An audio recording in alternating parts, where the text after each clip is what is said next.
కేవలం మీ ఉద్దేశపూర్వకమైన నిర్లక్ష్యం వల్ల క్రిమినల్ నెగ్లిజెన్స్ వల్లనే ఈ నష్టం జరుగుతున్నది. బేసిజం వీడండి అని కోరుతాం. Thank you. Well, all I'd like to say is when we were in government in Telangana from 2014 until 2023, we have revived number of Sikh industries in the state of Telangana. One such Sikh unit which was set up in Adilabad district, which is a rural area in Telangana, was called the Cement Corporation of India, which was set up in the early 1980s. Unfortunately, the unit fell sick. At one point of time, there were almost 6,000 people getting employment directly and indirectly from this plant.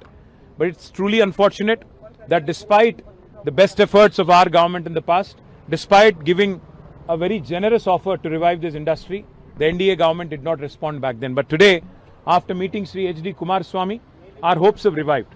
The Honorable Minister has said categorically that if the state government is willing to come forward, extend the mining lease by 50 years unconditionally, and more importantly, also support by way of capital subsidy, power subsidy, and maybe some exemptions that are typically given to an industry in rural areas, this plant can be revived.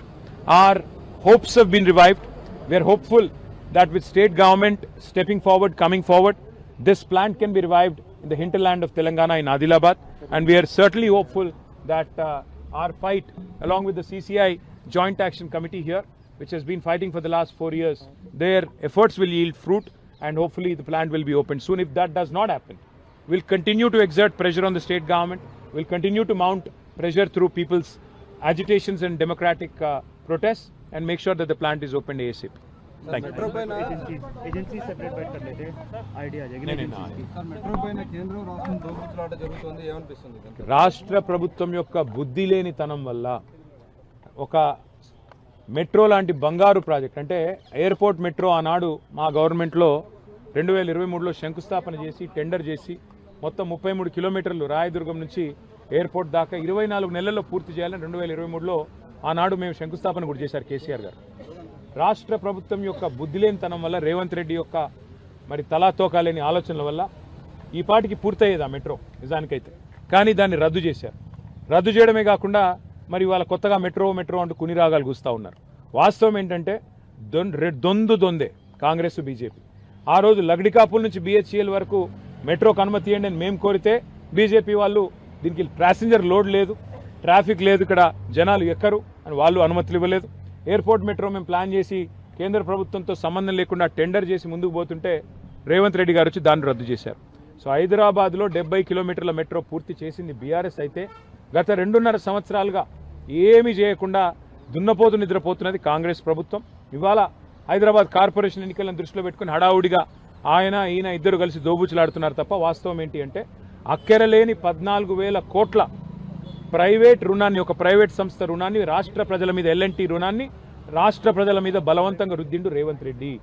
ఇవాళ BHEL నుంచి లగడికాపుల్ దాకా మెట్రోకి permission ఇవ్వండి కేంద్ర ప్రభుత్వం, NDA ప్రభుత్వం. అంటే ఇద్దరు కూడా హైదరాబాద్ ప్రజల మీద మరి కోపంతో, వారికి ఓట్లు వేయలేదు, సీట్లు ఇవ్వలేదన్న కోపంతో ఈ కార్యక్రమాలన్నీ చేస్తూ ఉన్నారు. మళ్ళీ నేను చెప్తా ఉన్నా, వీళ్ళు ఇంకో 2.5 ఏళ్ళు ఈ డ్రామాలు చేస్తూనే ఉంటారు.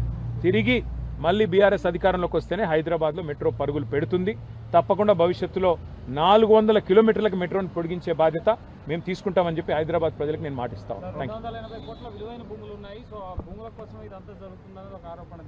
రేవంత్ రెడ్డి అనే రియల్ ఎస్టేట్ బ్రోకర్కి తెలిసిందే భూదందా.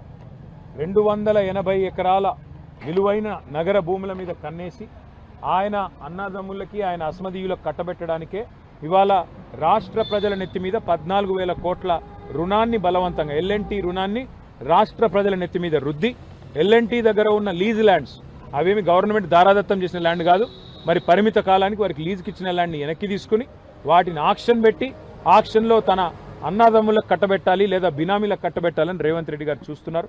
ఇవన్నీ కూడా రాబోయే రోజుల్లో బయటకు వస్తాయి, మీరు చూస్తారు.